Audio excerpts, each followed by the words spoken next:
pag tinanong kayo, ligtas ka na ba? You should be confident enough to say, binyagan ako eh.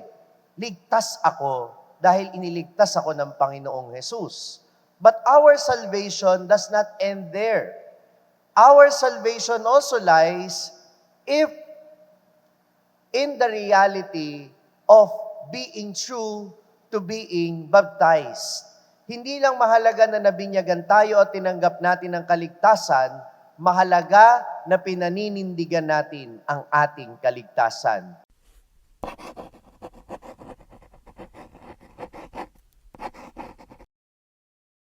Ang mabuting balita ng Panginoon ayon kay San Lucas. Papuri sa iyo, Panginoon. Noong panahong iyon, naghahari sa mga tao ang pananabik sa pagdating ng Mesiyas at ang akala ng marami si Juan na ang kanilang hinihintay. Kaya't sinabi ni Juan sa kanila, binibinyagan ko kayo sa tubig, ngunit ang darating na kasunod ko ang magbibinyag sa inyo sa Espiritu Santo at sa apoy.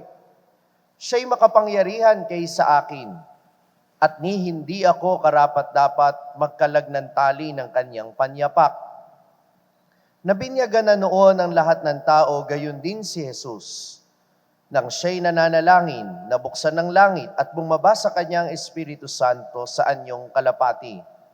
At isang tinig mula sa langit ang nagsabi, ikaw ang minamahal kong anak, lubos kitang kinalulugdan. Ang mabuting balita ng Panginoon. Pinupuri ka namin, Panginoong Hesukristo. Magandang umaga po sa inyong lahat. Sa kahuli-hulihang pagkakataon, nais ko po kayong batiin lahat ng maligayang Pasko.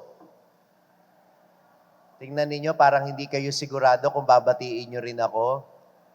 Kasi alam ko namang sa mga panahong ito, kasabay na yatang lumipas at naubos ng pera at ng pagkain ang kasiyahang dulot ng Pasko. Tama o mali? Yan ang hirap kapag nakabatay sa mga makamundong bagay ang diwa ng Pasko para sa atin.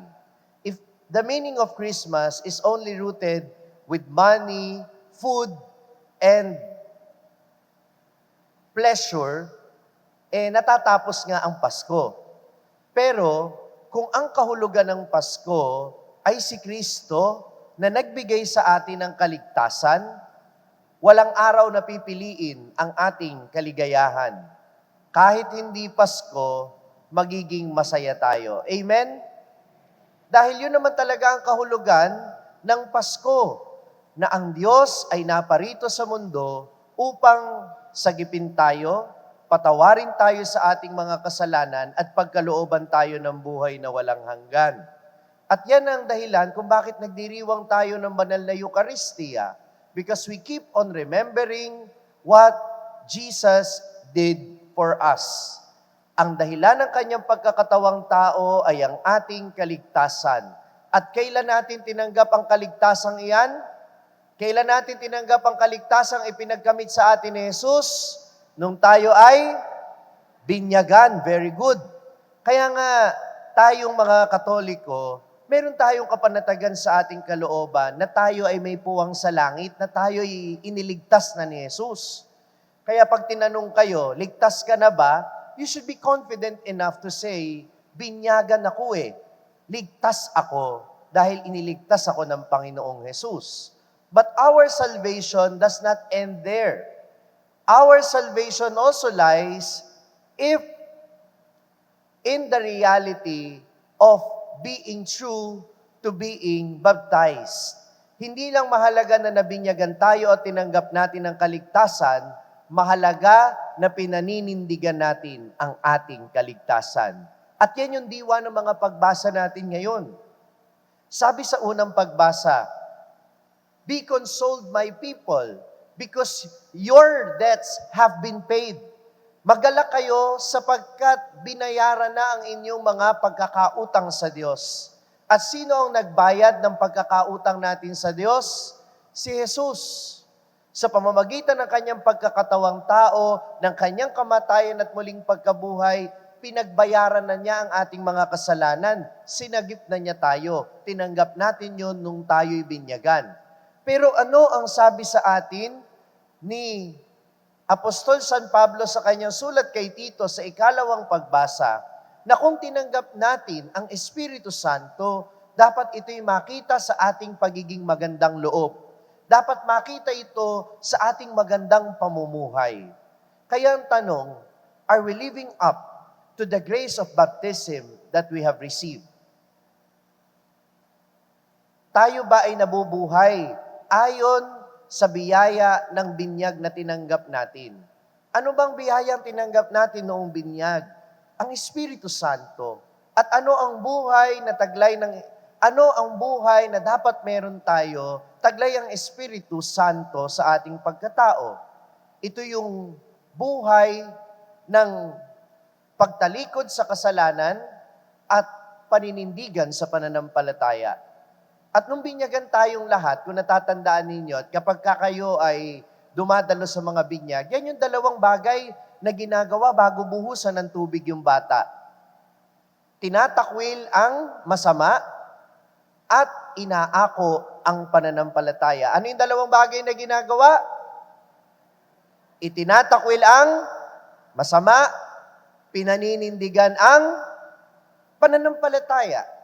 Pero ang tanong, are we conscious every day that we are rejecting evil and we are standing up for our faith? Talaga bang iniiwasan natin yung masama o baka tayo ang lumalapit sa masama? Pinaninindigan ba natin ang ating pananampalataya o tumatalikod tayo sa ating pananampalataya? Itong dalawang ito yung mahalagang elemento ng ating pamumuhay para yung kaligtasang tinanggap natin ay talagang makamit natin sa buhay na walang hanggan. Kasi kahit gusto tayong iligtas ng Panginoon, kung ayaw naman nating tulungan ang Diyos na iligtas tayo sa pamamagitan ng paglayo sa masama at paninindigan sa pananampalataya, baliwala. Halimbawa, kahit bigyan ko kayo ng pagkain, nakahain sa inyo yung plato, nandyan yung pagkain, may tubig pa. Pero kung ayaw mong kainin, mabubusog ka ba? Mabubusog ka ba? Ganon din ang kaligtasan. Ibigay man yan ng Diyos, kung ayaw mo at hindi mo paninindigan, hindi mo rin yan makakamtan.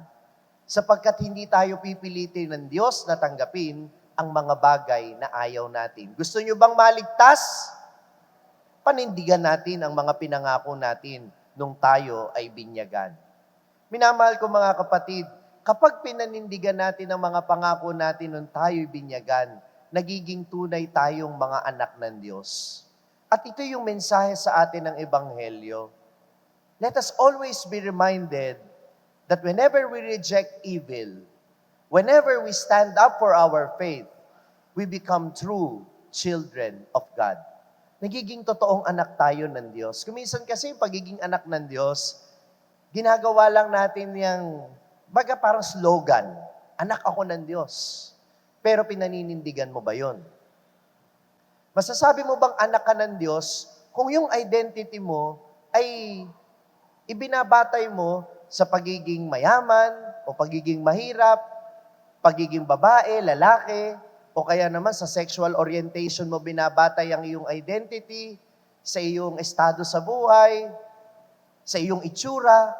Yan ba talaga ang identity mo? Hindi. Ang totoong identity mo, anak ka ng Diyos. Ano man ang itsura mo, ano man ang kasarian mo, ano man ang estado mo sa buhay, ano man ang natapos mo, ano man ang trabaho mo, ano man ang itsura mo, at the very bottom and at the very heart of your personhood, nung tayo binyagan, naging anak tayo ng Diyos. Amen ba yon? At yun yung panghawakan mo.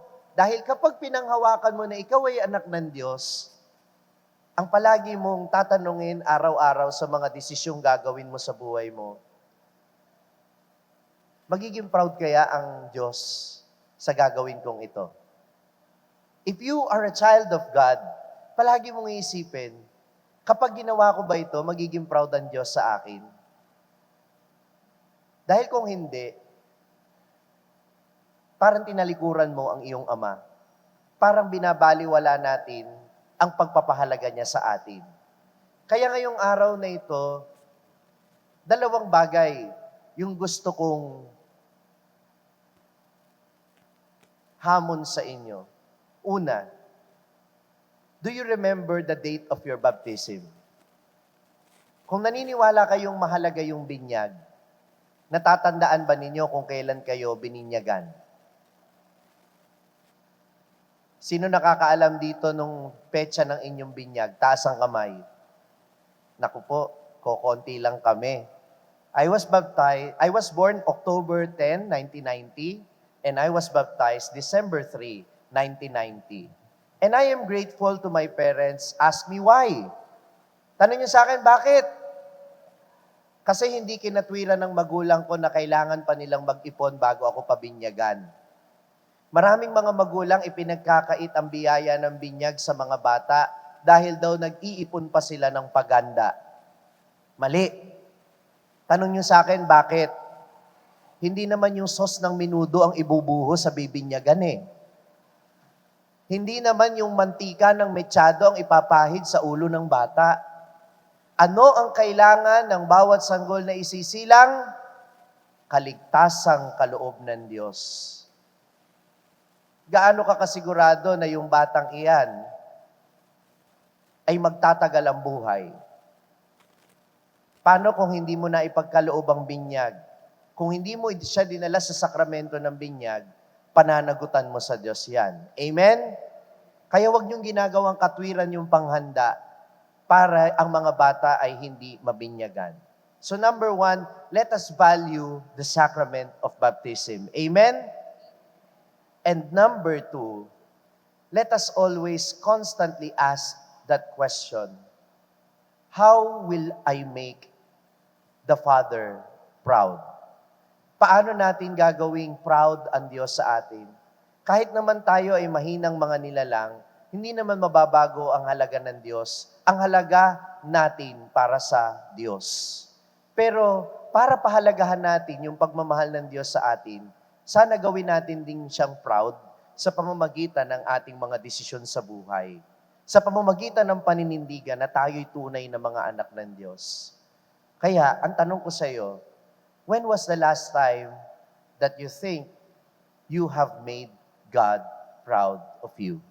Kailan yung huling pagkakataon na alam mong naging totoo ka sa pagiging anak ng Diyos at naging proud ang Diyos dahil sa desisyon na ginawa mo? At panguli, kapag pinanghihinaan ka ng loob, sana ang tinig na narinig ni Jesus sa kanyang pananalangin ay palagi mong marinig. Lagay nyo nga yung kamay ninyo sa inyong dibdib. And listen to these words that God is saying to you today. Pakinggan mo ang boses ng Diyos na nagsasabi sa iyo, ikaw ang minamahal kong anak. Lubos kitang kinalulugdan. Ikaw ang minamahal kong anak. Lubos kitang kinalulugdan. Pwedeng ikahiya ka ng ibang tao. Pwedeng hindi ka kilalanin ng ibang tao. Pero tandaan mo, nakikita ka ng Diyos. Minamahal ka niya, nagtitiwala siya sa iyo, at naniniwala siya na kaya mong panindigan ang pagiging anak mo. Amen. Mula sa makasaysayang simbahan ng Baraswain, binabati ko kayong lahat at nagpapasalamat ako sa patuloy ninyong pagsuporta sa aking social media ministry, ang Sa Madaling Sabi.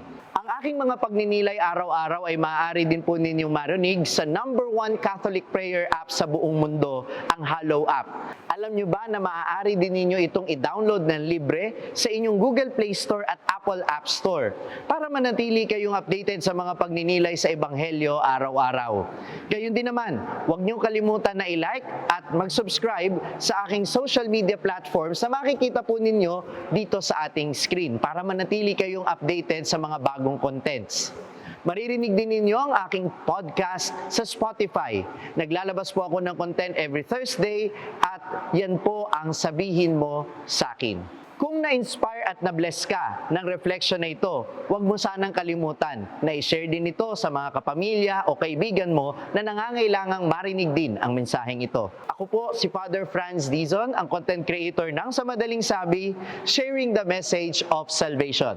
Hanggang sa muli.